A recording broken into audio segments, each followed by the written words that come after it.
que ingresamos al área de cursan con cuadros infecciosos, ¿sí? Y ya habíamos visto los grados de contaminación que existen y habíamos visto de antemano aquello de la clasificación de las heridas quirúrgicas, ¿no? Para quienes se encuentran, creo que todos ya están haciendo la práctica en quirófano, en las distintas especialidades. Ustedes ven que el personal de enfermería sigue el protocolo de cirugía segura. Y ella en una de las fases nos pregunta, ¿y qué clasificación de herida quirúrgica tiene este paciente según el procedimiento? Y entonces nosotros le decimos es una cirugía limpia, limpia contaminada, contaminada o sucia, ¿no? Aparte de eso, se hace referencia a que si nuestro paciente tiene comorbilidades, ¿sí? Si han escuchado que pregunta, ¿no? Si existe alguna enfermedad concomitante, ¿sí? Y pues todo esto que ustedes perciben que pasa en quirófano tiene como característica el que tengamos los elementos a disposición para saber si nuestro paciente tiene o no factores de riesgo para procesos infecciosos, para procesos que resultarían generadores de complicaciones en el posoperatorio, ¿no? Eh, no sé si ustedes han visto los formatos. Paulette, ¿qué formatos nomás debe llevar ese paciente que entra a quirófano, independientemente del procedimiento?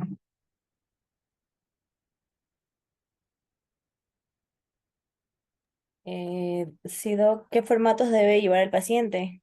Bien.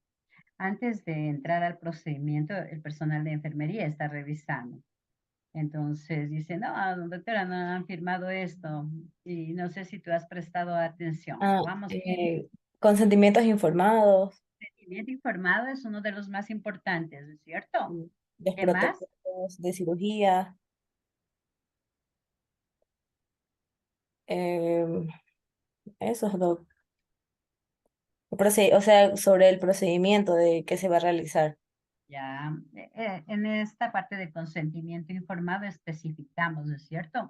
También hay otro consentimiento que firman los pacientes, es en relación al procedimiento anestésico que van a recibir, ¿verdad? ¿Ya? Kevin, ¿qué otro formato? También podría incluir la conciliación de medicamentos o no, o eso es. Ya, muy bien, la conciliación de la receta, ¿verdad? Porque muchos de estos pacientes son portadores de estas patologías crónicas a los que hacemos referencia, ¿verdad? Hay quienes dicen, no, yo tomo un antiagregante plaquetario o yo estoy tomando medicación para mi diabetes, para mi hipertensión, ¿verdad? Entonces nosotros siempre debemos saber esos antecedentes. Recuerda en la escala de Zen y con diversas escalas que vamos a conocer conforme vayamos avanzando en el ciclo, debemos prestar atención, ¿no? Porque todo esto se relaciona con riesgos, riesgo quirúrgico, riesgo anestésico. Mire, el riesgo quirúrgico incluye el riesgo anestésico que ustedes posiblemente ya lo vieron, ¿no es cierto? ASA. Entonces, eh, el riesgo quirúrgico es un elemento que nos permite a los cirujanos saber frente a qué tipo de pacientes están. ¿Qué otro formato? Tal vez, Emilia, ¿has visto?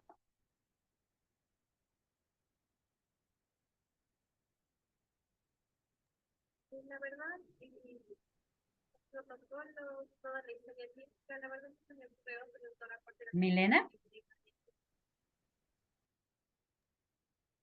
Doc, tal vez sería la hoja de anestesia. Sí, la hoja de anestesia, ya dijimos, ¿no es cierto? Está junto con la autorización también para la anestesia.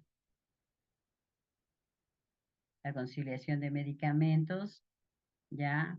¿Se acuerdan que nuestro paciente puede tener eventos hemorrágicos o también eventos trombóticos, ¿verdad? La otra hojita es la de riesgo de caída. Entonces, más o menos nos da los parámetros generales en los que se encuentra el paciente antes del procedimiento, ¿no? Siempre ustedes recuerden eso, de que previo al procedimiento quirúrgico, nosotros debemos conocerlo justamente para estar en pesquisa de qué complicaciones podríamos tener si es que nuestro paciente no es compensado adecuadamente, ¿no? A veces resulta en cirugía de emergencia. Mi paciente tiene esta patología, pero de hecho tiene una peritonitis. Si no le opero a ese paciente con su comorbilidad, igual corre riesgo de fallecer, ¿verdad? Hoy hablaba con uno de los residentes y en relación justo a esto, ¿no? La información que nosotros debemos proveer a nuestro paciente previo al procedimiento, ¿no? E indicarle qué es lo que se va a hacer con términos sencillos, ¿no? Y también darle a conocer lo que se puede presentar durante o después de este procedimiento, ¿no? De tal manera que tanto el paciente como los familiares estén enterados de lo que puede ocurrir. Cuando hablamos de infecciones intraabdominales, y si yo he realizado la evaluación quirúrgica previa, yo puedo saber si mi paciente cursa en ese momento con una infección intraabdominal leve, moderada o severa. ¿Se acuerdan lo que decíamos, no? Es la misma apendicitis en grado 1 o 2. Yo voy a tener en grado, claro, recuerdan, ya es una sección del tracto gastrointestinal en la grado 1, ¿no es cierto? Entonces, yo voy a tener una limpia contaminada, pero miren cuando está perforada, es una succión contaminada, ¿verdad? Resulta ser que eso es lo que tengo que decir a mi paciente. Ya hay una infección intraabdominal. Voy a verificar a través del procedimiento quirúrgico la magnitud de la infección. Las complicaciones que pueden darse durante el procedimiento son estas, que yo esté liberando los abscesos y que hayan otros segmentos de intestino comprometidos en caso de la misma peritonitis. Si el paciente tiene antecedente de cirugía, que hay que liberar esas adherencias y en la liberación de las adherencias yo puedo lesionar intestino. Además que mi paciente tiene, todo paciente quirúrgico tiene riesgo de sangrado, tengo que especificarlo, ¿no es cierto? Tengo que indicar también al salir del procedimiento quirúrgico, cómo fue el procedimiento, cómo transcurrió ese transquirúrgico y qué es lo que podría ocurrir en ese posoperatorio, ¿verdad? Entonces, mire, la cirugía salió bien, las novedades que pueden existir son estas, sin embargo, su paciente que está evaluando este momento y ha operado es un paciente diabético, ¿no? Tuvo una peritonitis y pues puede complicar con la formación de colecciones, con la infección de la herida quirúrgica. Estaremos tras de esto. Sin embargo, para evitar, vamos a suministrar antibiótico terapia, ¿verdad? Entonces, miren cómo el procedimiento quirúrgico conlleva esta serie de información. Para que nosotros hablemos de infecciones intraabdominales, debemos estar conscientes que los cuadros clínicos son diversos, ¿verdad? Y en esa diapositiva hacen referencia a los tipos de peritonitis que existen, ¿no?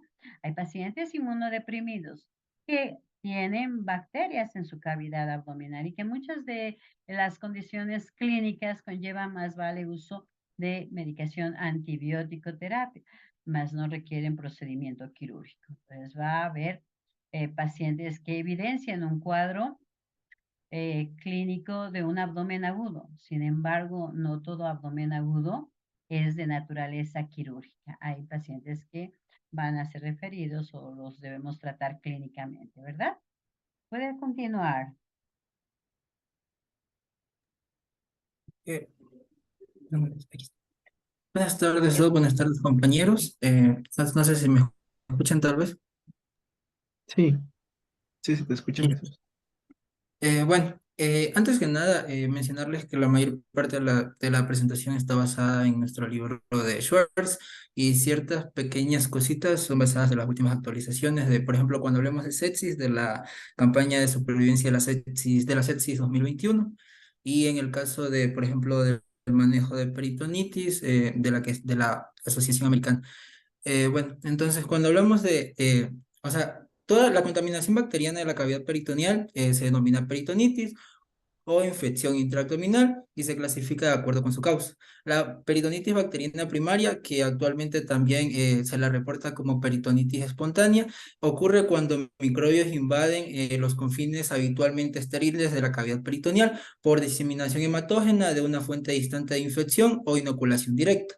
Este proceso es mucho más común en sujetos que retienen grandes cantidades de líquido peritoneal por ejemplo, por ascitis, o en las personas que que reciben tratamientos en insuficiencia renal mediante diálisis peritoneal.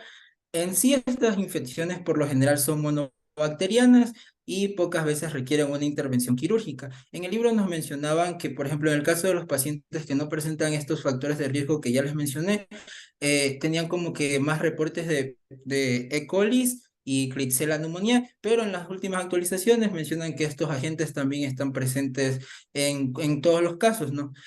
Ahora, el diagnóstico se establece a partir de la identificación de los factores de riesgo, la exploración física que va a revelar dolor a la palpación, contractura abdominal difusa, también vamos a tener ausencia de neumoperitoneo en un estudio de imagen, presencia de más de 100 leucocitos por mililitro y microbios con una forma única en la tinción gran de líquido que hayamos obtenido a través de paracentesis. De igual manera, también tenemos como que se nos ha mencionado, se nos ha reportado ahora últimamente que nosotros debemos considerar un paciente que tenga peritonitis bacteriana primaria, a un paciente que tenga citis y que tenga cualquiera de los siguientes síntomas que les voy a decir, que son temperatura superior a 37,8 grados centígrados, también los pacientes que tengan dolor o sensibilidad abdominal o los pacientes que presenten cambios en el estado mental. De igual manera, aquí cambia un poco al recuento de leucos por polimorfonucleares en sí y menciona que sean mayor a 250 células por milímetro cúbico.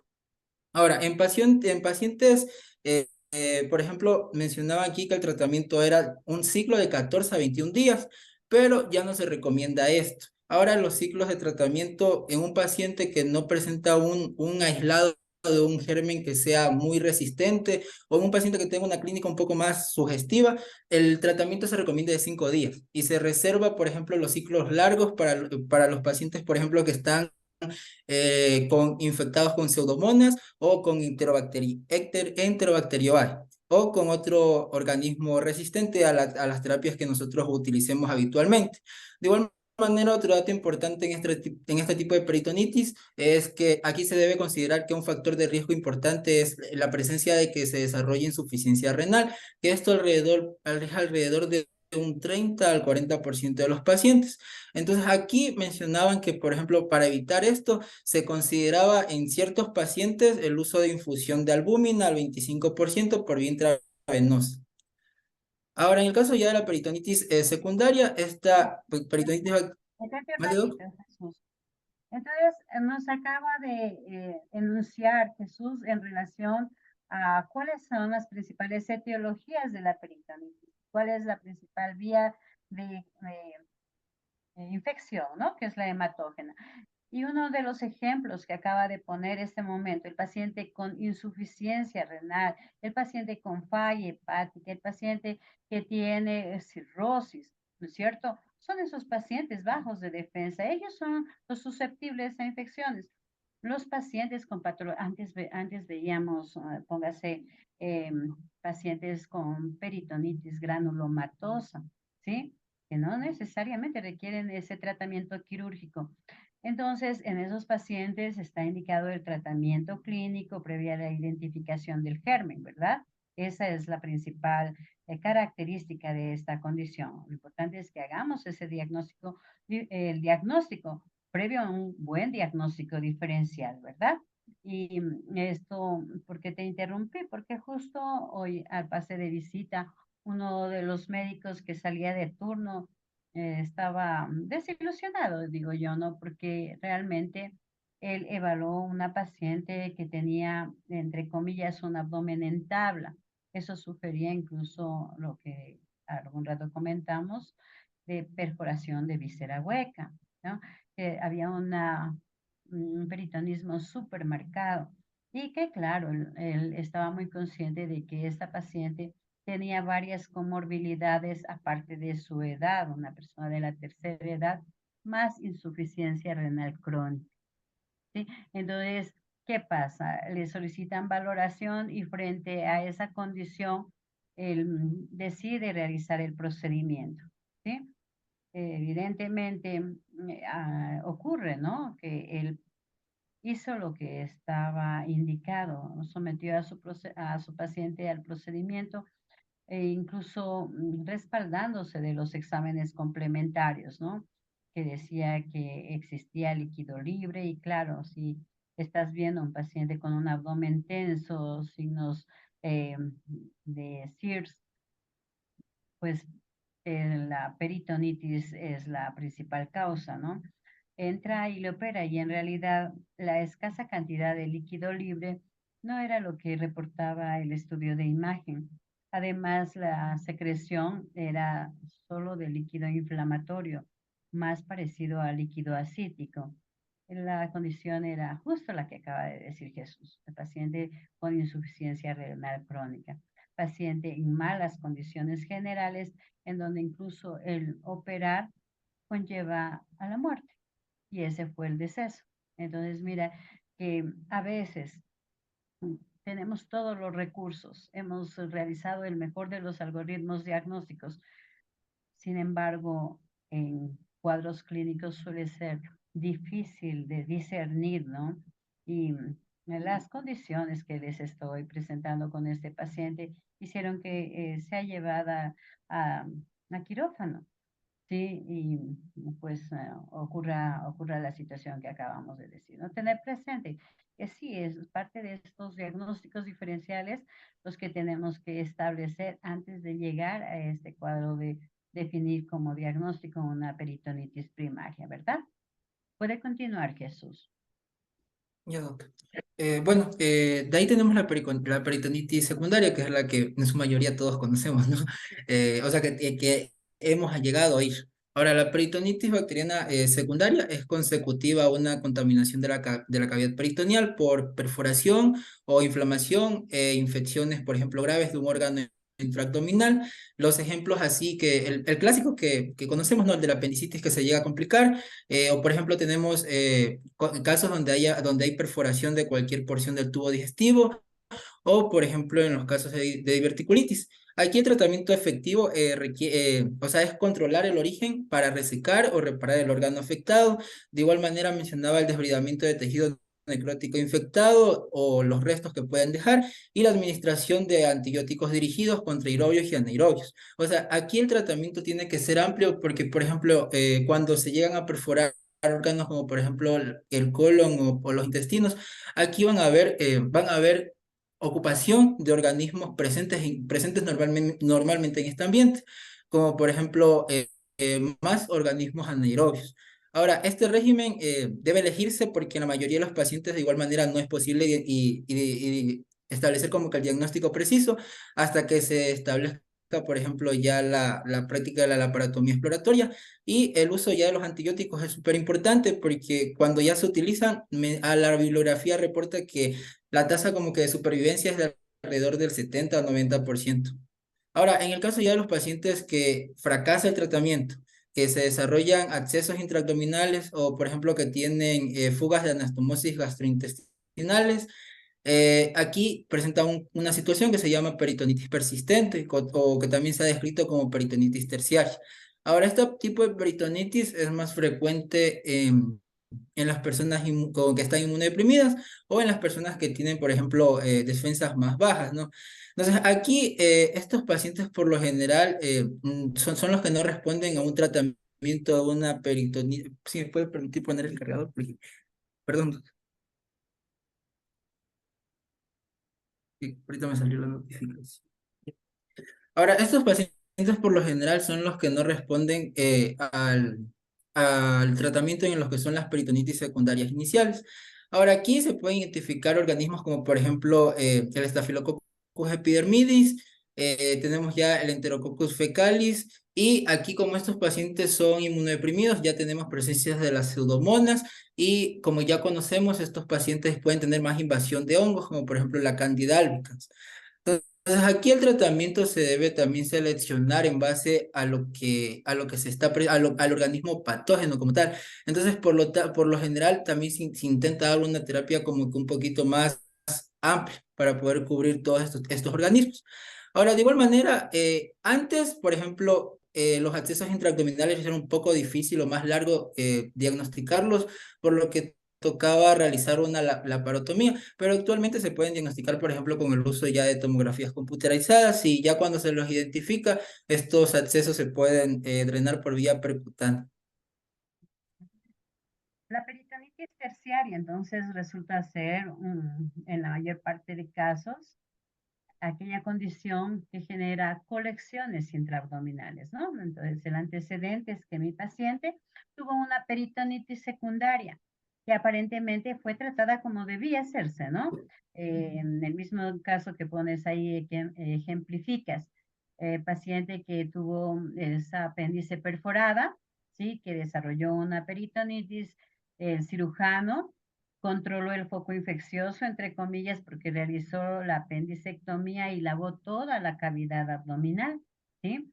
Entonces, ese paciente, su primer día del posoperatorio, aparentemente está mejor, su segundo día también, pero como tuvimos que dejar antibiótico terapia terapéutica, entonces continúa hospitalizado este paciente. Al segundo día ya hay ruidos hidroaéreos, se está canalizando gases, posiblemente empezamos sí, hidratación en parte ya oral y la tolerancia a sus dietas y seguimos progresando en dietas. Pero resulta ser que mi paciente puede tener como parte de esa respuesta inflamatoria la fiebre, ¿sí? Pero, ojo, si él estuvo con fiebre antes de, porque tuvo la peritonitis, aparentemente se dio y otra vez vuelve a presentar fiebre. Entonces, la fiebre del posoperatorio nos está alertando sobre diversas condiciones. Por tanto, es un síntoma y signo, ¿sí? Que dependiendo de la fase en que se presente, nos va a estar motivando la investigación de cuál es la causa, ¿no? Digamos, un paciente con un trauma abdominal que fue infundido N concentrados globulares, ¿puede tener fiebre? Sí, puede tenerla, ¿sí? Y no es necesariamente de causa infecciosa. Mi paciente en ese postoperatorio puede tener fiebre por infiltración de todo lo que son catéteres, ¿verdad? Catéteres venosos, sondajes vesicales, puede tener fiebre, ¿sí? Pero miren, la fiebre más allá de las 72 horas, ¿sí? Se relaciona con los procedimientos quirúrgicos. Y aquí podemos estar frente a la evidencia de algo muy superficial dentro de los procesos infecciosos, ¿no? Catalogada la herida quirúrgica, se le infectó la herida. Porque recuerdan que dije, está tolerando bien la dieta, ¿verdad? Pero ¿qué pasa si yo no percibo?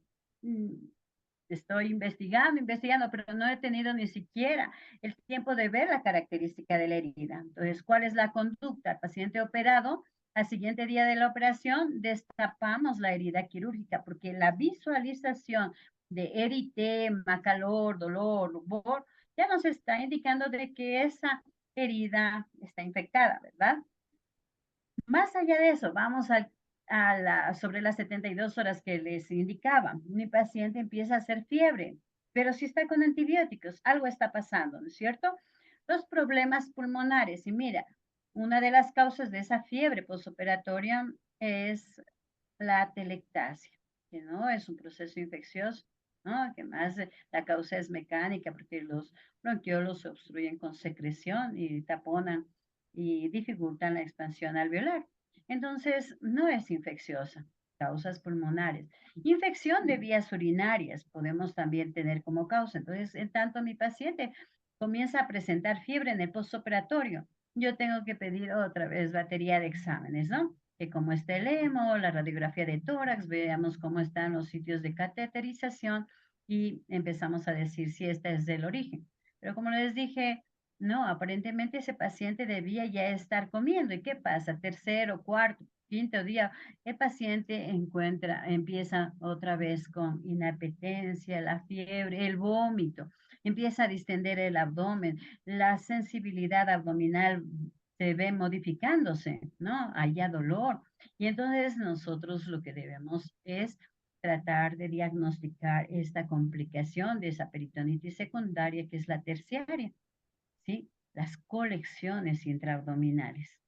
El paciente no se defiende y ha formado una colección.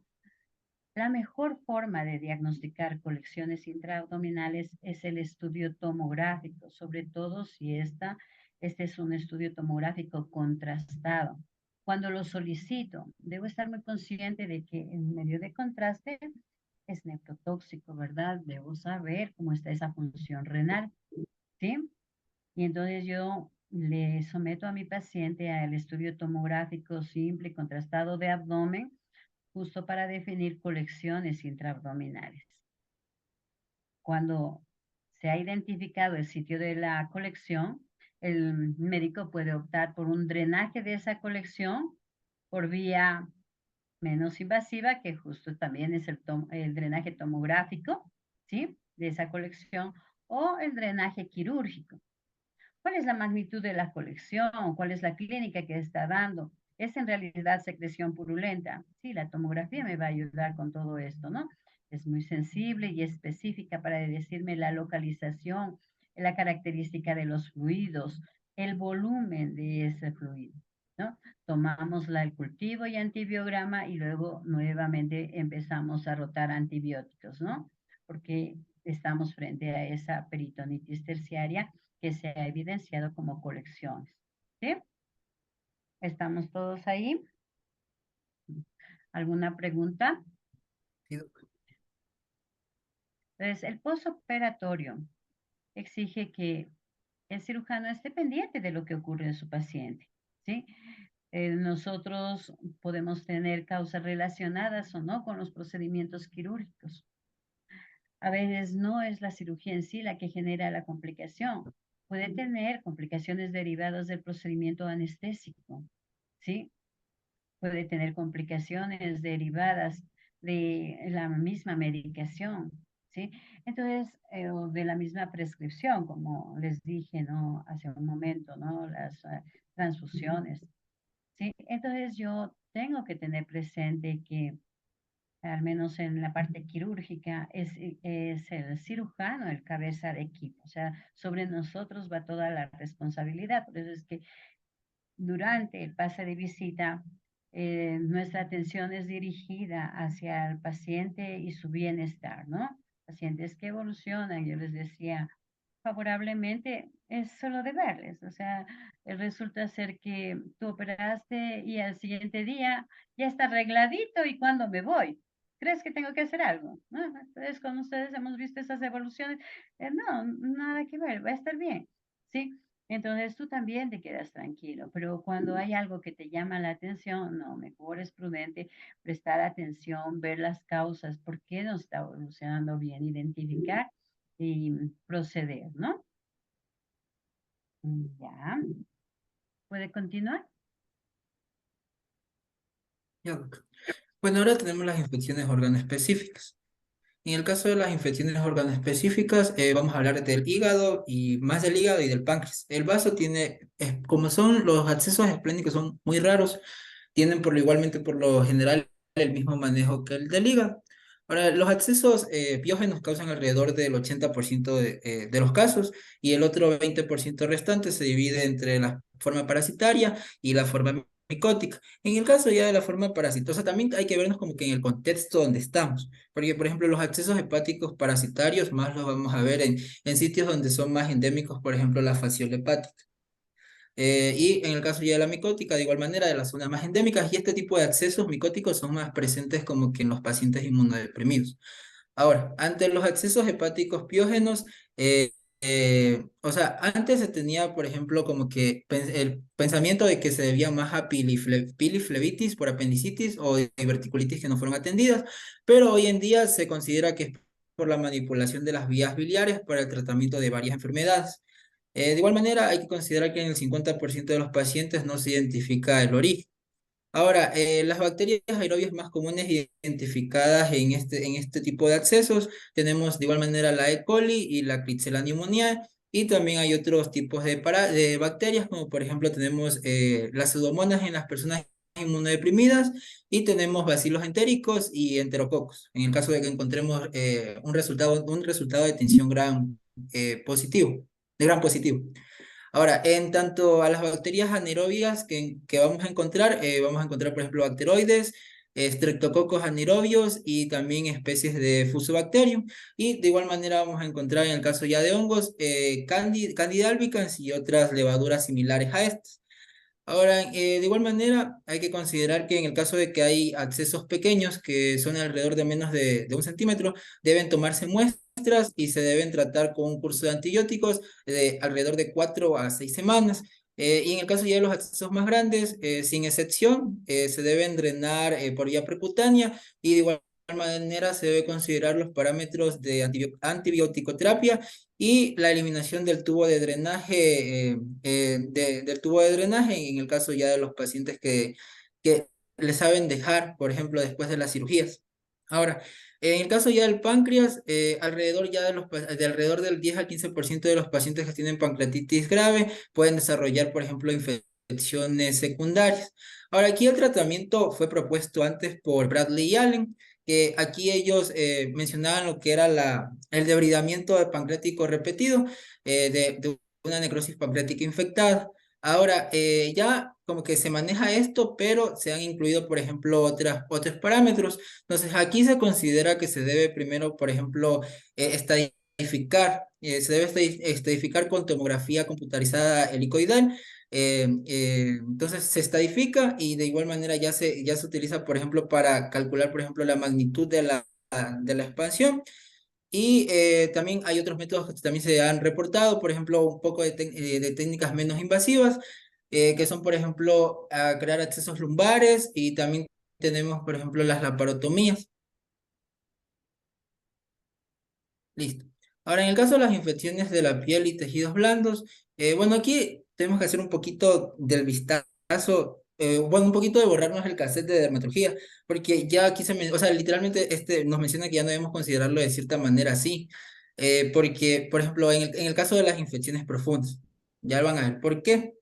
Ahora, estas clasificaciones se clasifican según el grado de la intervención quirúrgica que se vaya a necesitar. Ahora, nosotros tenemos las superficiales y las profundas. En el caso ya de las superficiales, ya conocemos que estas son las que afectan, por ejemplo, epidermis, dermis papilar, dermis reticular y parte del tejido subcutáneo. Entonces, aquí, por ejemplo, podemos presentar, por ejemplo, impétigo, foliculitis, en el caso ya de que se afecte la epidermis, y en el caso ya de que se afecte la dermis, vamos a poder, por ejemplo, reconocer celulitis.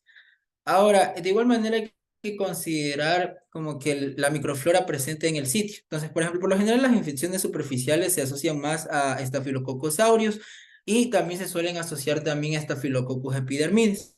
Ahora, el tratamiento va a ser como que dirigido para este tipo de infecciones superficiales, que es un poquito más fácil de manejar, pero van a haber situaciones donde van a haber patógenos que van a ser un poco más resistentes. Por ejemplo, en el caso de la foliculitis, o sea, hay que tomar en cuenta este de aquí porque hay veces se da por el uso de, por ejemplo, al momento de los cierres, por el uso al momento de los cierres hay veces como que deja un poco, bueno, deja un poco más largo, por ejemplo, los pedazos del picril, entonces eso puede producir también foliculitis. Ahora, de igual manera, en el caso ya de las infecciones profundas, aquí era donde les mencionaba que había que borrarnos un poco el cassette de dermatología, porque estos nombres como que son un poco más difícil como que de considerarlo. Por ejemplo, el uso de términos como gangrena sinérgica de Meleney, fascitis necrosante, o por ejemplo, tenemos otras terminologías como gangrena calciosa, es un poco más como que más difícil como que de establecer un nombre, ¿no? Entonces, en la actualidad, como que se recomienda colocar el tejido patógeno que la causó, y por qué patógeno fue causado. Entonces, por ejemplo, que sería tejido blando profundo causado ocasionado por ejemplo, qué sé yo, Staphylococcus epidermidis. Entonces, ahora se menciona que se debe hacer así. Ahora, de igual manera, los individuos con riesgos de presentar este tipo de infecciones son las personas de edad avanzada, en el caso de las infecciones profundas, las de edad avanzada, inmunodeprimidos, diabéticos, personas que sufren vasculopatía periférica y los que tienen, por ejemplo, comorbilidad entre estas condiciones. Ahora, la amenaza común que se ha reportado de por qué estos pacientes presentan eso es porque tienen una alteración en la perfusión facial y de igual manera aquí se añade que ya hay una introducción de los microbios exógenos y de igual manera aquí estos pueden llegar a tener consecuencias devastadoras. Ahora, el diagnóstico se establece por los datos clínicos, que de igual manera hay que considerar que no en todos los pacientes se van a tener en su totalidad, y hay que considerar que aquí este tipo de infecciones se afectan más a menudo las extremidades, el perineo, el tronco y el dorso. De igual manera, es necesario efectuar un cuidadoso examen para buscar, por ejemplo, el sitio de entrada o, por ejemplo, alteraciones como, por ejemplo, ya eh, sitios donde se puedan ver el pus del pus de lavadora de platos. Y de igual manera ya alteraciones de la piel, como por ejemplo que la piel tenga una tinción diferente o tenga una induración leñosa. De igual manera hay que considerar que la presencia de vesículas o al momento de tocarle se sienta, por ejemplo, como palpitaciones. Ya, de igual manera, la extirpación implica aquí más como que una amputaciones o procedimientos deformantes o incluso pueden ser ambas cosas. Y esto es súper importante porque en el caso de que se haya hecho una extirpación quirúrgica incompleta, aquí ya van a haber mayores complicaciones, ya porque estas están más asociadas como a la presencia de presentar más complicaciones. Ahora, de igual manera, se recomienda de que, por ejemplo, en el caso de estas infecciones complicadas, se realicen tinciones grandes del líquido que pueda estar rodeando las lesiones y aquí se deben dar antibióticos dirigidos hacia anaerobios, aerobios, a gram positivos y a gram negativos. Entonces, por eso aquí ya mencionaba, por ejemplo, el uso ya de vancomicina en el caso de estas infecciones que son un poco más graves. De igual manera, por lo general, este tipo de pacientes suelen volver al quirófano varias veces para resecciones adicionales. Tal vez ya se cambió. Sí. Listo. Ahora, las infecciones hospitalarias. Para los pacientes quirúrgicos son propensos a tener una amplia variedad de infecciones hospitalarias, entre ellas, como las que ya mencionamos la clase pasada, son las infecciones del sitio quirúrgico, pero también hay otras infecciones otros problemas que se han reportado, como las infecciones del tracto urinario, la neumonía intrahospitalaria y las bacteriemias. Entonces, estas cada una tiene como que una razón de por qué. Entonces, por ejemplo, en el caso de las del tracto urinario, son, por ejemplo, por el uso prolongado de sondas, y en el caso ya, por ejemplo, de las neumonías, haber mantenido constantemente el uso de ventilación. Y en el de las bacteremias es más por el uso de catéteres. Aunque esto se está viendo disminuido actualmente porque ya hay protocolos para el manejo de catéteres en todos los, bueno, en los hospitales desde el segundo nivel, creo. Bueno, ahora, en el caso ya de las infecciones del tracto urinario, aquí se debe considerar la presencia de este proceso a través de un análisis de orina que muestre, por ejemplo, leucocitos, pruebas positivas de esterasa leucocitaria o que haya una combinación de ambos. Ahora, el diagnóstico se establece cuando se identifican más de 104 colonias formadoras por mililitro en un paciente que esté sintomático. Y en el caso de los pacientes que estén asintomáticos, más de 105 colonias formadoras por mililitro. Ahora, de igual manera, aquí ya el tratamiento le ponen que es adecuado por 3 a 5 días. Esto sí lo mantiene todavía, esto sí lo confirma ahora las guías. Aquí hay que tener en cuenta que el antibiótico que se debe dar es un antibiótico que alcance altas concentraciones en la orina. Y hay que considerar, por ejemplo, el tipo de paciente y el sitio donde estamos. Hay países donde, por ejemplo, hay mayor resistencia a la nitrofurantoína o mayor resistencia al trimethoprim sulfamethoxazol. Entonces, en estos pacientes se deben buscar otras alternativas. Entonces, los esquemas que suelen poner son, por ejemplo, cuando no se pueden los de primera línea, saben poner cefalosporinas. Y si ya no se pueden las cefalosporinas, se continúan con quinolones. Ahora, el tratamiento se debe dirigir hacia los resultados de lo que se obtuvo en la tinción gran como tal. Entonces, por lo general, estos pacientes, los catéteres que tienen los pacientes postoperatorios, se debe considerar retirarlo 1 a 2 días después del proceso o considerar en el paciente que ya se pueda trasladarse, porque en el caso de que se le saque y no se pueda trasladar, de igual manera va a poder desarrollar una infección del tracto urinario. Ahora, en caso de las neumonías intrahospitalarias, aquí estas se asocian con lo que es la ventilación mecánica. Entonces, estos pacientes tienen mayor probabilidad de estar infectados con patógenos resistentes por el sitio en el que están. Entonces, el diagnóstico de la neumonía se va a establecer por la presencia de esputo purulento, por alteraciones en la radiografía, como por ejemplo la presencia de consolidados, la presencia de datos clínicos con lo que son los radiográficos ya nos da como que una orientación más clara. Ya, de igual manera se debe considerar el uso ya de realizar, por ejemplo, una tinción gran y un cultivo de lo que es el lavado broncoalveolar. Y en el caso de los pacientes que son posoperatorios y que están con ventilación mecánica, bueno, el que maneja la ventilación tiene que, o sea, lo que nos mencionaba el doctor Vélez el semestre pasado, realizar un destete progresivo.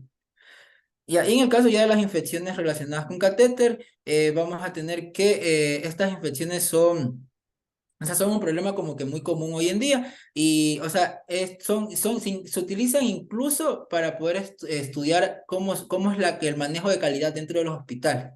O sea, entonces es un poco medio complejo y por eso para este tipo de infecciones hay protocolos de manejo. Ahora, hay factores que nos dan como que una predisposición a tener estas infecciones, como son la duración del catéter, la inserción, la manipulación bajo condiciones que no son estériles. De igual manera tenemos, por ejemplo, el uso de catéteres de múltiples luces. Todo este tipo de condiciones aumentan lo que son el riesgo de presentar infecciones. Ahora, se considera que todo paciente que tiene catéter se debe observarlo constantemente. Y de igual manera hay precauciones. Incluso ya hay catéteres que tienen una recubierta de antibióticos. Listo. Bueno, ahora en el caso ya de la septicemia. Ya, un tercio de las septicemias ocurren en lo que son las poblaciones quirúrgicas y es una causa principal de morbilidad y mortalidad. Entonces, esto es tan complejo porque literalmente hay un grupo, la campaña de sobrevida de la sepsis es un grupo de personas que eh, intentan actualizar a todo el mundo, para todos los trabajadores de la salud para poder tener un correcto manejo. El libro se basa en la guía del 2013, pero ya salió la guía del 2021. En teoría no cambia mucho, cambian cosas puntuales que igual ya les voy a poner, pero en teoría el manejo que tiene entre la 2013 y 2021, el cambio es muy poco. Ahora, los pacientes con septicemia grave deben recibir líquidos para reanimación hasta alcanzar una meta de presión venosa central de 8 a 12 milímetros de mercurio, con el objetivo de mantener la presión arterial media en 65, en más de 65 milímetros de mercurio. Ahora, en la guía del 2021 menciona que en los pacientes que están todavía con sepsis grave se considera el uso de cristaloides, pero en el caso de los pacientes que ya están con shock se puede considerar el uso de coloides. Ahora, por lo general, para lograr esta meta es necesario ya instalar un catéter venoso central. Ahora, la guía del 2021 menciona explícitamente algo súper importante, que es la hora de la sepsis. Ahora, ¿qué quiere decir esto de la hora de la sepsis? Quiere decir que este es el periodo que nosotros tenemos de dar antibioticoterapia empírica para disminuir la mortalidad de nuestros pacientes. Entonces, cuando nosotros utilizamos, o sea, utilizamos correctamente esta hora, sí se puede ver un momento en la sobrevida en todos los servicios de cada hospital. Entonces, por lo general, de igual manera, esto también ya estaba, hay como que pautas de qué antibióticos se deben utilizar, que de igual manera intentan cubrir, por ejemplo, anirobios, sirobios, gram negativos y gram positivos. De igual manera, se debe considerar más como una invitación que los trabajadores de salud, o sea, que nosotros en el futuro utilizamos los patrones de sensibilidad específicos de cada hospital, porque sí cambia, en cada país cambia. Entonces, por lo general, los estudios que nosotros vamos a encontrar, en su mayoría son de países anglosajones, pero nosotros, de igual manera, hay guías nacionales que si se publican, entonces sí se pueden ver como que cómo está nuestra situación y qué fármacos deberíamos utilizar por ahora. Bueno, en el caso ya de la sepsis abdominal, que también es llamada sepsis intraabdominal, que es caracterizado por la respuesta del huésped como consecuencia ya de la presencia de gérmenes o toxinas provenientes de un foco infeccioso en la cavidad abdominopélvica. Entonces, es súper importante conocer esto, porque este es un tema de debate. Por lo general, las sepsis abdominales se manejan quirúrgicamente, pero siempre hay debate entre los clínicos y los cirujanos, porque muchos dicen que no, y otros, o sea, los clínicos saben decir a veces que no, y los cirujanos consideran que sí. Entonces, como que hay mucho debate, porque las sepsis abdominales no son difíciles, no son fáciles de diagnosticar, porque la clínica es muy diversa. Entonces pueden haber cosas sugestivas, pero no son completamente la manera útil. Entonces a veces es muy difícil de diagnosticar. Ahora ya, en el caso ya de las sepsis intraabdominales, estas pueden ser producidas por diferentes causas, como procesos inflamatorios agudos localizados en algunos de los órganos del abdomen, como por ejemplo la vesícula biliar, el apéndice cecal, el útero o el colon, o incluso puede ser por una peritonitis generalizada que sabe, por ejemplo, de cualquier causa. Ahora, de igual manera, hay otras situaciones que pueden producir sepsis intraabdominal, como por ejemplo una iatrogenia, en el caso de, bueno, voy a tomar el ejemplo de una perforación uterina, o también puede ser inclusive, una sepsis intraabdominal se puede producir inclusive por trauma. Ahora, la peritonitis es es la causa de infección intraabdominal en un 18 a 30% de los individuos. De igual manera, como que la que más se conoce, o sea, la que es el tema y presencia en mayor porcentaje son los abscesos. Ahora, estos abscesos están en presencia en un 55 hasta un 61%, y la mayoría de ellos surgen como complicación de una operación realizada en el abdomen, pero por lo general hay 4 causas para que se presenten estos abscesos intraabdominales. La primera es los que se forman como consecuencia de la resolución de una peritonitis difusa. Otros son los que resultan de una ruptura de la barrera anatómica del tracto gastrointestinal, que ha sido exitosamente bloqueada por los mecanismos de defensa peritoneal, que esto, por ejemplo, se ven en el caso ya de los abscesos posteriores a la diverticulitis. Ahora, también tenemos los que se desarrollan en una víscera sólida a partir de una diseminación linfática o hematógena de un foco séptico distante, como por ejemplo los abscesos hepáticos. Y tenemos también los abscesos retroperitoneales como consecuencias de una infección primaria o inflamación de una de las vísceras retroperitoneales, seguida de una contaminación bacteriana secundaria, como por ejemplo el absceso pancreático.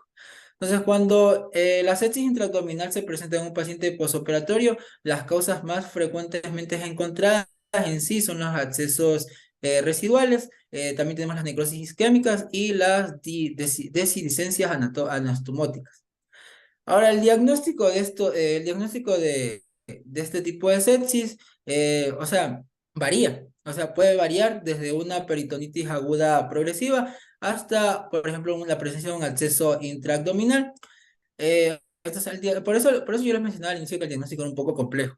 De igual manera, el examen físico es usualmente sugestivo y muchas veces los hallazgos son inciertos, por lo que en sí la terapia quirúrgica no puede ser instituida basada solamente como que en estos criterios, y se debe confirmar necesariamente, por ejemplo, a través de otros exámenes auxiliares, como por ejemplo los estudios de imagen. Hay que sospechar de igual manera infecciones intraabdominales en todo sujeto que ha sido sometido a cirugía abdominal o que haya presentado un traumatismo en la misma región. Y después de una laparotomía, la sepsis puede presentarse como una combinación de algunas o todas de las siguientes características, que son una alta o baja temperatura, taquicardia, también podemos tener hiperventilación con hipocapnia, confusión mental, hipotensión, edema pulmonar, también podemos tener un elevado o incluso podemos tener un reducido recuento leucocitario, y también pueden presentar disminución de un recuento plaquetario, pero sin clínica sugestiva, por ejemplo, de una CID. Ahora, en el caso ya de los exámenes de imágenes que se pueden utilizar, como que hay que considerar que las radiografías no son usualmente inadecuadas. Y el caso como que ya más se recomienda es la ecografía, pero esto más es por lo que o sea, es rápida a utilizar, no hay que movilizar al paciente, es económica y puede practicarse, por ejemplo, dentro de la UCI. Pero el método es un poco, o sea, depende, porque depende quién hace el examen. Entonces, o sea, ¿cómo les digo? Depende de la experticia, la experticia de la persona que le realice el examen. Y de igual manera, como que la exactitud solamente es de un 50 a un 60%. Y el examen que sí es súper claro y que sí es como la mejor, o sea, el método que sería como de elección es la tomografía, pero es un poco, es costosa y es como que difícil en el caso de los pacientes que no se puedan transportar, llevarlos hacia el sitio donde se hace la tomografía. Entonces hay que considerar todos estos factores. Y en el caso ya del tratamiento, hay que considerar que la piedra angular del tratamiento se divide en 2 partes, que sería como que la parte del tratamiento de soporte y ya la parte de la parte de quirúrgica en el caso que sea necesario, o en el caso ya de remoción de cualquier cosa que sea la fuente de infección. En el caso del tratamiento de soporte es, por ejemplo, básico el oxígeno. Tenemos también la colocación de una vía venosa central, la administración de coloides, cristaloides, sangre o vasopresores en el caso de ser necesario, o incluso corticoides en el caso de que no haya respuesta a vasopresores. Y hay que considerar que los pacientes que tienen, por ejemplo, estas infecciones, estas sepsis abdominales tienen demandas calóricas más altas. Entonces se mencionaba que estos pacientes tienen como que similitud a un paciente quemado, porque entonces ellos tienen una demanda metabólica en reposo 40% por encima de los valores que se esperan. Entonces es importante considerar eso. Y en el caso ya del tratamiento antibiótico, la terapia antibiótica debe ser instituida pronto, lo que les mencionaba, lo de la hora de la sepsis. Entonces, de igual manera, se recomienda, por ejemplo, hacer tinción gran del líquido peritoneal, incluso para hacer un poco más, dirigir el tratamiento después de pasar de la fase empírica. Entonces, aquí el tratamiento debe incluir antibióticos que puedan cubrir coliformes y los anaerobios. En el caso de los coliformes, bueno, este es un término que ya no se utiliza como que mucho ahora, porque más es un término que lo ha arropado biología, más en medicina. O sea, los coliformes, por ejemplo, un coliforme es la E. coli. Entonces, eso es un ejemplo. Entonces, de igual manera, tenemos los bacteroides frágiles, y hay que considerar que en estos pacientes se debe dar un fármaco que cubra los coliformes y se debe dar un fármaco que cura los anaerobios. Entonces, en el caso ya de los fármacos que curan los coliformes, bueno, tenemos la Genta, tenemos la Mica o tenemos la Tobra. Más se ve que se utiliza Genta o Amica. Pero hay que considerar, por ejemplo, el paciente, hay que considerar el paciente y la condición, porque, por ejemplo, o sea, ya sabemos que los aminoglucósidos, por ejemplo, son un poco más perjudiciales, porque tienen efectos nefrotóxicos y ototóxicos. Entonces hay que considerar todas estas cosas. Y en el caso ya de los fármacos que actúen contra los anaerobios, tenemos la cloranfenicol, Clinda, el metronidazol o la cefotaxima. El cloranfenicol ya no se utiliza mucho, más se utiliza Clinda o metro. Es súper importante esto porque, por ejemplo, el caso del el metronidazol es súper bueno porque tiene un amplio espectro, porque no solamente incluye bacterias, sino que también puede cubrir hongos. Ya, y tenemos ya el manejo quirúrgico. Entonces, el manejo quirúrgico en estos pacientes, o sea, hay diferentes alternativas. Entonces, la principal, que como que la que más se conoce, es la eliminación de fuentes de contaminación. Entonces, esto se realiza cuando estamos frente a una parte del tubo digestivo que está que contamina la cavidad peritoneal. Entonces, esto puede ocurrir, por ejemplo, cuando hay perforación o, por ejemplo, cuando hay alguna solución de continuidad del tubo digestivo.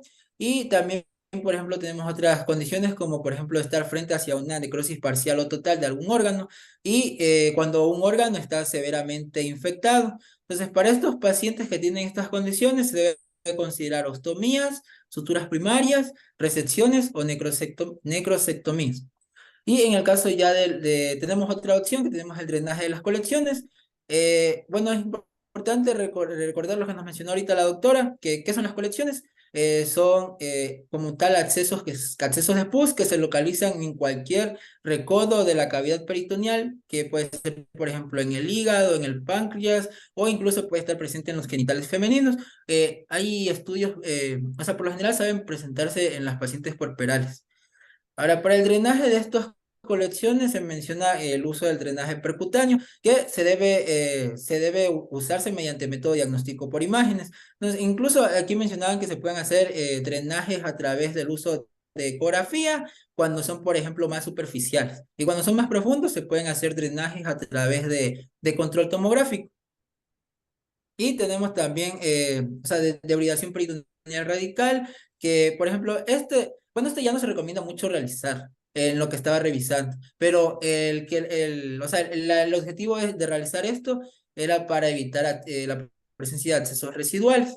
Y tenemos los lavados peritoneales intraoperatorios, que de igual manera mencionaba, es como está como a debate, porque hay doctores que mencionan que se debe utilizar y otros mencionan que no. Porque, por ejemplo, una complicación de que se utilice es que, por ejemplo, una infección se esparce. Entonces, pase de un sitio y se empieza a difundir. Entonces, esa es una complicación. Pero hay casos en los que sí se recomienda hacer lavado peritoneal intraoperatorio. Entonces, mencionaban que se suele realizar con solución salina, que cuando se lo realiza con solución salina, más es para tener un efecto mecánico, que es, por ejemplo, para remover coágulos, detritus o para remover fibrina. Y en el caso ya de que se utilice, hay casos en los que utilizan con soluciones que tienen soluciones antisépticas, o hay veces que saben hacer lavados peritoneales con antibióticos. Entonces es un poco más complejo en estos casos. Y los drenes, bueno, esto, o sea, esto es como también está como a debate porque está el interrogante si se deben dejar o no dejar drenes, porque es un poco, pueden convertirse incluso también en focos infecciosos. Entonces es importante considerar eso. Y en el caso ya de las laparotomías planeadas, tenemos que, o sea, que cuando un paciente tiene, por ejemplo, una infección grave, o sea, estos pacientes se los llevan como que en intervalos repetidos al quirófano, que usualmente son entre 24 a 72 horas. Entonces, esto ya también depende como que de la condición del paciente.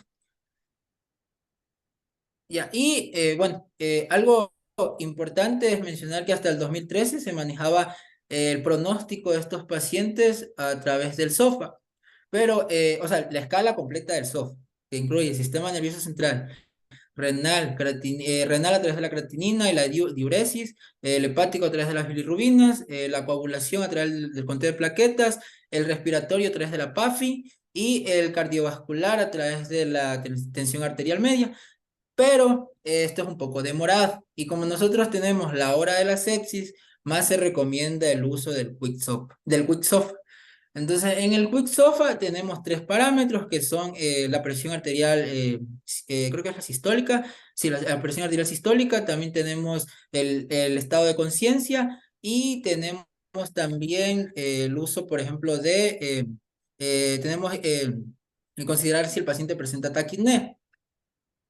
Entonces, de igual manera es súper importante esto porque, por ejemplo, en la anterior tenemos como que considerar que el punto de corte era 2 y aquí se mantiene, el punto de corte es 2. Entonces, cuando un paciente tiene 2, tiene como que disfunción orgánica, pero cuando un paciente tiene más de 3, mencionan que ahorita estos pacientes tienen fallo orgánico. Entonces, hay que un poco considerar esto. Ya, y ahora tenemos lo que es el choque séptico. Entonces, cuando un paciente no responde, o sea, un paciente que está con septicemia grave, ya no responde, por ejemplo, al uso de líquidos, entonces a estos pacientes se los debe considerar ya que están en shock. Entonces, estos pacientes ya, el choque séptico es un choque un choque complejo porque dentro de este mismo choque séptico tenemos variedad de otros tipos de choque. Entonces, hay que considerar que al inicio un paciente que presenta choque séptico tiene una fase compensadora. Entonces, en la fase compensadora intenta como que mantener todavía la función orgánica, donde el paciente presenta taquicardia y taquipnea que puede estar o no puede estar. Y en el caso ya, por ejemplo, ya de la fase descompensada, que es la que puede llegar incluso a fallo orgánico, síndrome de fallo multiorgánico. Estos pacientes ya incluso ya tienen mala perfusión, tienen anuria, tienen incluso, están hipotensos. Entonces es importante considerar eso. ¿Por qué esto es importante? Porque, por ejemplo, el choque séptico es un tipo de choque que es vasodilatador. Entonces, no es como, por ejemplo, los otros tipos de choque, donde hay inmediatamente un aumento de las resistencias. Aquí no, aquí los pacientes por lo general tienen una disminución de las resistencias. Entonces, por lo general a estos pacientes se les menciona, o sea, se les recomienda utilizar el uso de vasoactivos. En el caso de este tipo de choque, el que más se recomienda es el uso de la norepinefrina. Y en el caso de los pacientes que incluso con líquidos vasoactivos no responden, hay evidencia de que sí se les puede utilizar ya el uso de corticoides. De igual manera, ya estos pacientes hay que considerar clínicamente cómo están presentes, porque por ejemplo un paciente que está con choque séptico y choque séptico en estado descompensado, ya hay que considerar el uso de ventilación. Entonces esto es importante. Bueno, y ahora tenemos la resistencia antibiótica. Entonces, en el caso ya de la resistencia antibiótica, esto es importante estudiarle, porque en nuestro medio es algo muy común. Bueno, en el caso de este tipo, hay que considerar que los antibióticos empezaron a popularizar su uso desde 1940, cuando se produjo por primera vez la penicilina. Entonces, un año después, por ejemplo, ya se empezaron a identificar ya cepas de Staphylococcus que ya no les cogía la penicilina. Entonces, un año después, entonces, ya han pasado mucho tiempo. Y ahora ya incluso tenemos estafilococos resistentes a oxacilina y estafilococos resistentes a meticilina. Entonces es un poco complejo eso. Y por lo general este tipo de gérmenes sí se encuentran más en lo que son el ambiente intrahospitalario. Ahora, Bueno, entre los componentes que se tienen de resistencia antibiótica tenemos dos componentes. El primer componente, que es el componente genético innato del organismo, que va a impedir que un fármaco le haga efecto un fármaco particular le haga efecto. Porque, por ejemplo, no podemos utilizar betalactámicos porque sabemos que los betalactámicos son contra la síntesis de la pared celular. Entonces, los gérmenes que no tienen pared bacteriana, no les va como que a hacer nada los betalactámicos. Ya, de igual manera, como que ya tenemos el segundo componente, que es ya la selección antibiótica, que estos ya son por la exposición por generaciones a un antibiótico. Entonces, por lo general, hay gérmenes que antes les funcionaban los betalactámicos, pero ya crean betalactamasas y ya los betalactámicos ya no les hacen nada. Entonces, es como que esto es súper importante. Aunque ahorita hay estudios de antibióticos que se dejaron de utilizar por resistencia, pero con el paso del tiempo, como se dejaron de utilizar, ya se perdió la resistencia y se pueden volver a utilizar. Bueno, eso es como que interesante para revisar. Ahora, tenemos ya las vías de resistencia. Entonces, de las vías de resistencia tenemos tres vías. Entonces, la resistencia natural, que es la resistencia intrínseca del organismo, y tenemos también, bueno, hay que considerar que otro tipo de resistencia, que es la de la mutación. Entonces, esta mutación está mediada por cambios en lo que son las conformaciones cromosómicas del organismo y estas incluyen mecanismos como, por ejemplo, modificación del sitio de acción farmacológica y disminución de la permeabilidad. Por ejemplo, esto de la modificación del sitio de acción farmacológica, más hay bibliografía que pueden revisar de la resistencia, de la resistencia a los antivirales. Entonces, eso es para que lo conozcan. Y de ahí tenemos ya por último la transferencia no cromosómica de material genético a través de los transposones o los plásmidos, que este proceso se llama metabolismo bypass. Y por último, tenemos ya los patógenos sanguíneos. Más se ha reportado lo que es VIH, hepatitis B y hepatitis C. En el caso ya de estos tres tipos ya como que de organismos, hay que considerar que ya hay protocolos dentro de los hospitales. Y de igual manera, como que los casos reportados de infecciones intrahospitalarias del personal de salud de estos organismos es muy baja, pero de la que se ha reportado, porque o sea, sí hay, pero es un poco como que hay veces no las reportan, porque son fallos dentro del mismo hospital. Hay que considerar que por eso tenemos el Departamento de Seguridad Ocupacional. Entonces, el Departamento de Seguridad Ocupacional se supone que evalúa la situación la exposición que tuvo el personal de salud y qué riesgo tiene. Entonces, muchas veces no se dan, por ejemplo, profilácticos para todos. Entonces, por ejemplo, en el caso de un paciente que existe reportado que tenga VIH y hubo por ejemplo, un pinchazo durante la cirugía, aquí a estos pacientes se les da lo que es el profiláctico post-exposición del VIH durante 30 días. Entonces, esto lo otorga se supone que lo debe otorgar el departamento ocupacional. Y en el caso ya de la hepatitis B, es un poco difícil contraer esto dentro del personal de salud porque se supone que es medida que para ingresar a trabajar en una institución de salud debe una persona tener mínimo vacuna de hepatitis B y vacuna del tétanos. Entonces, en el caso, ya en un supuesto caso que no tengan la vacuna y que sí estaban trabajando en el hospital, las personas que se logran contagiar suelen tener al inicio solamente una infección que sí cede, pero en otros pacientes esta infección se cronifica, entonces es un poco complicado. Y la prevención, como ya les mencioné, son la aplicación de los protocolos intrahospitalarios, el uso de barreras y la profilaxis si ya hay exposición. Muchas gracias. Está bien, ¿no?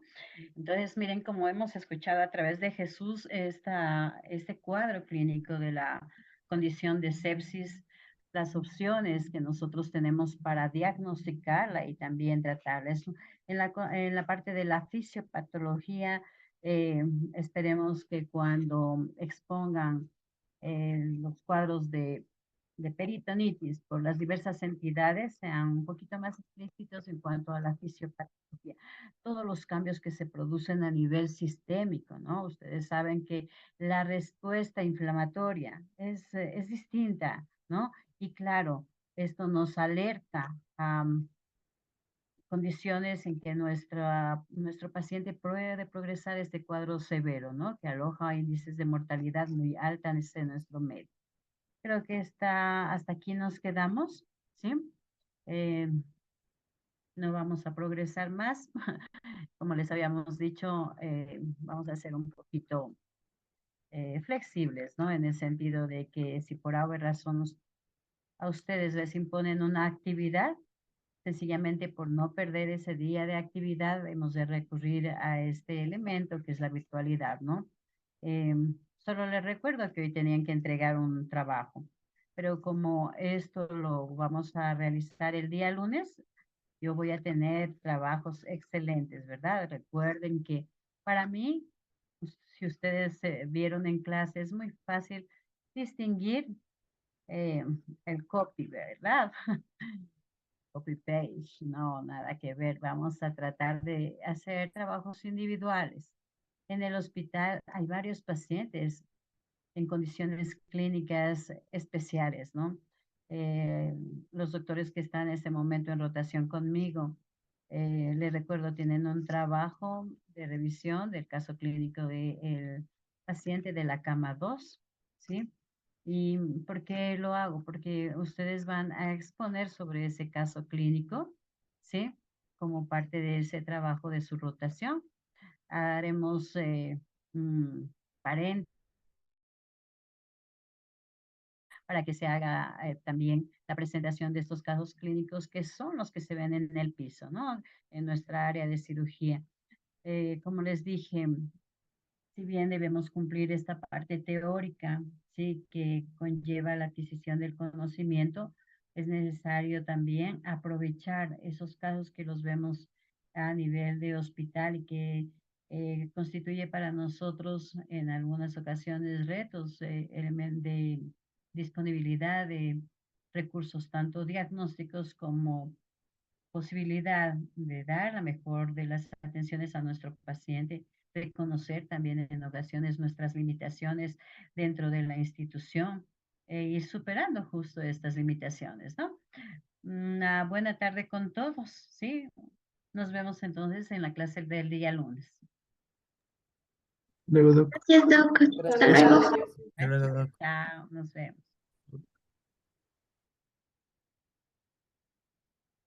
Hasta luego, Doc. Gracias, Alexis. Chao, Doc.